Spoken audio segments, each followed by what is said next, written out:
Muito bem, a gente segue com o nosso noticiário, segue com prestação de serviço a você, ouvinte, que acompanha a Band News Difusora FM. Agora a gente tem entrevista aqui no estúdio da Band News Difusora.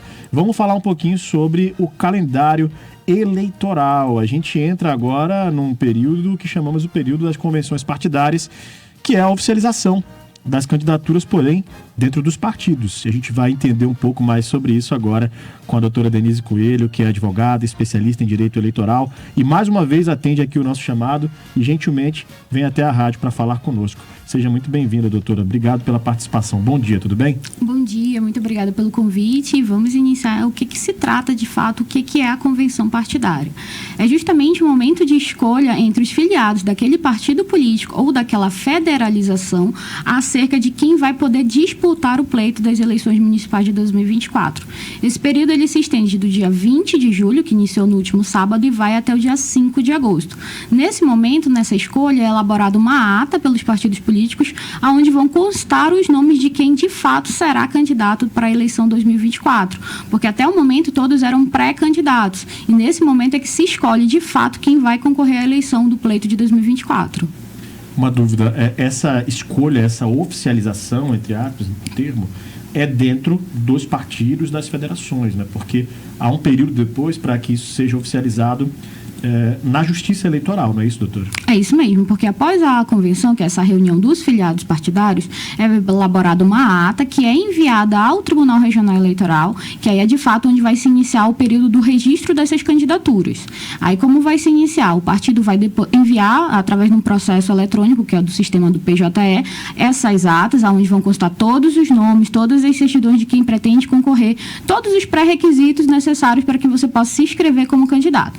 A partir daquele momento, vai abrir um prazo para o Ministério Público Eleitoral, outros partidos políticos ou outros candidatos impugnar esses registros de candidatura. Verifica-se que há ausência de alguma certidão criminal eleitoral ali naquele sentido, ou a pessoa foi condenada e aí ela estaria inelegível. É esse prazo de 3 dias onde qualquer dessas 3 figuras pode impugnar o registro de candidatura.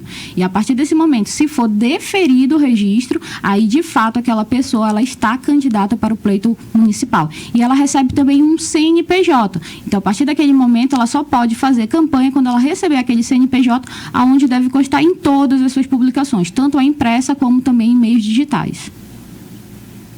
Tiene, Paula. A gente entende que, nesse momento, segundo o calendário eleitoral, estão vedadas várias condutas dos agentes públicos. Isso começou a partir do dia 30 de junho. Eu queria que a senhora pudesse explicar para o ouvinte, para o internauta, justamente para ajudá-lo e ajudar a sociedade a fiscalizar os pré-candidatos e futuros candidatos. Perfeito, Paulo. É bem pertinente o teu questionamento, porque assim, a gente ainda está naquele limbo. Ninguém ainda é candidato, todos ainda estão pré-candidatos. Até aqueles partidos que já realizaram as convenções, mas ainda não têm o registro deferido de candidatura. Dia 30 de junho, na verdade, o que aconteceu? Começou a vedação para quem apresentava programas de televisão, rádio, incluindo também aquelas pessoas que apresentam programas de websites ou web TV.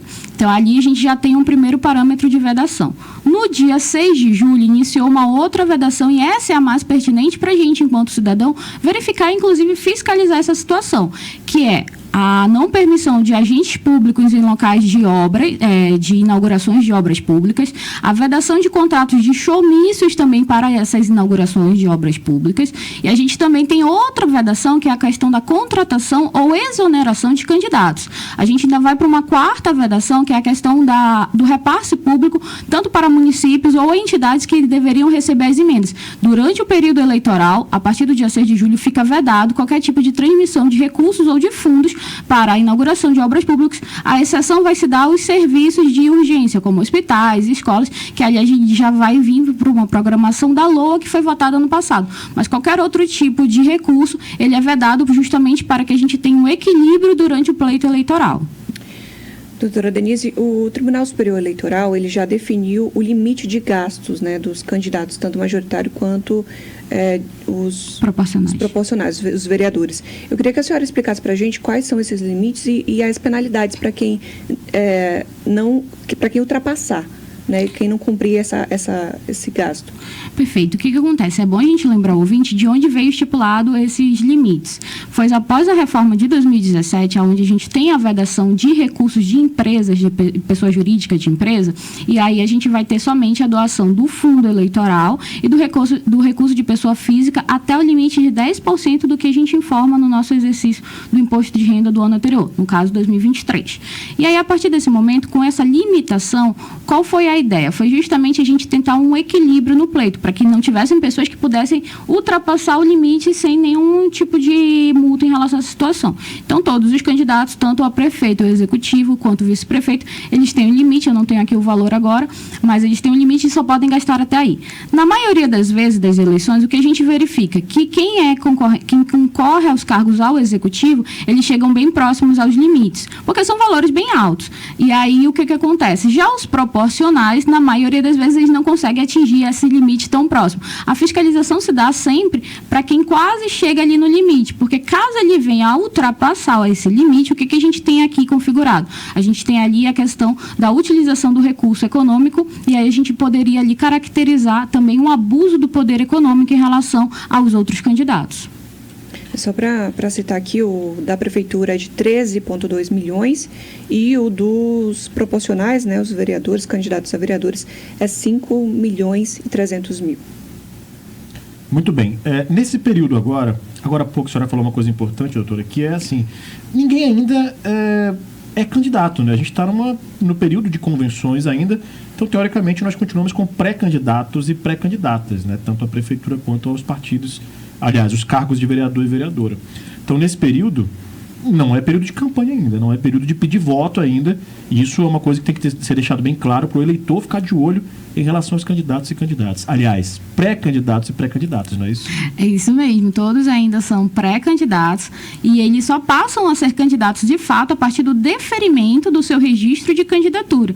E aí, também comentando uma questão de prazo, a gente vai ter, a partir do dia 6 de agosto, que é quando termina as convenções partidárias, o prazo das convenções partidárias, toda emissora, tanto de televisão, rádio e questões relacionadas à internet, toda vez que ela convidar um pré-candidato, tanto ao executivo quanto aos proporcionais, que são vereadores e vereadoras, eles vão, se eu convidar alguém a candidato ao executivo ou prefeito, eu tenho que convidar todos os outros candidatos. Se eu vou convidar alguém que é candidato a vereador, eu vou ter que convidar os mais de 1.000 e poucos candidatos que vão ser candidatos para o pleito municipal de Manaus. Então, é importante a gente deixar esse esclarecimento, porque muita gente ainda está participando em entrevistas. E eles vão ter as emissoras, na verdade, vão ter até o dia 5 de agosto para fazer essas entrevistas sem ter essa vedação. A partir do dia 6, se ela convidar um candidato a prefeito ou se ela convidar um candidato a vereador, ela vai ter que convidar todos, para que a gente tenha o equilíbrio durante esse pleito. Todos os candidatos. Por isso que na maioria das vezes as emissoras elas optam em convidar somente candidatos ao executivo, porque eu tenho um número bem menor. Já candidatos a vereador e a vereadora, geralmente as emissoras não optam em convidá-los para as entrevistas, porque você não vai ter um tempo hábil para convidar os mais de 1.000 e poucos candidatos que nós vamos ter. Agora, doutora Denise, no momento do registro, e aí a senhora vai me dizer se é antes do registro ou pós-registro, durante esse deferimento da candidatura do político, enfim, da pessoa que vai concorrer à eleição, tanto em nível do executivo como do parlamento, existe também ali a possibilidade dele ter a candidatura barrada pela chamada lista dos inelegíveis. E isso vem e é oriundo tanto do Tribunal de Contas do Estado como do Tribunal de Contas da União, né? São os dois tribunais que pedem essa lista de inelegíveis.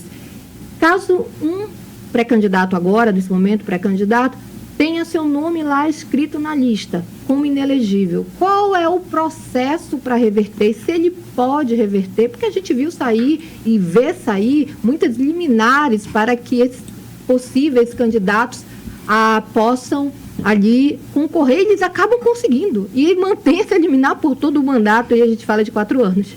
O que acontece, Paulo? Para a gente chegar nesse ponto, a gente tem que entender o que cada um que é pré-candidato e vai pedir o registro de candidatura. São necessárias algumas certidões criminais. Essas certidões são as certidões do Tribunal Estadual, do Tribunal Federal, primeiro e segundo grau, e aí eles apresentam. Por quê? Porque o que diz na legislação que seriam condenações transitadas em julgados ou de um colegiado, eles estariam inelegíveis. Já os tribunais de contas, tanto o estadual quanto o TCU, eles emitem essas listas justamente em relação a quem estaria inelegível.